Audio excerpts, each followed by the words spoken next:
نبیوں نے جو اللہ رب العزت کے اس بات کے لیے منطقی طریقہ اختیار نہیں کیا، جیسا کہ مناطقہ اختیار کرتے ہیں۔ حوادث جو ہے ان کا انتہا ایک ایسے انتہا پر ہونا چاہیے جو اس کا محدث ہے، جو ان کو حوادث کو وجود میں لانے والا ہے، اور یہ جو طریقہ ہے منطقی اختیار کرتے ہیں، یہ نبیوں نے اختیار نہیں کیا۔ نبیوں نے انسان کی فطرت کو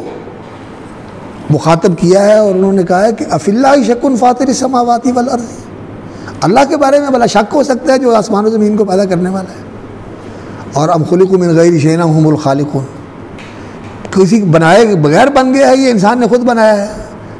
سیدھی سی بات ہے کہ انسان کو کوئی بھی آدمی ہو، اس سے پوچھو کوئی چیز بنائے بغیر بنتی ہے، وہ کہتا ہے تیری مت تمہاری کتوں بن گئی، ہر بندہ یہ کہے گا، سیدھا سادہ آدمی اور بڑا فلسفی منطقی بھی یہی بات کہے گا۔ ہاں یہ ہوتا ہے کہ جب انسان فلسفے میں بہت آگے چلا جاتا ہے تو پھر سمجھتا ہے کہ جی جو کچھ نظر آ رہا ہے یہ بھی سب فضول ہے، یہ انسان کا خیال ہی ہے، اور کبھی پھر وہ یہ سمجھتا ہے کہ جو ہے یہ اتفاق سے سارا کچھ وجود میں آ گیا ہے۔ تو اتفاق سے صدفتاً اور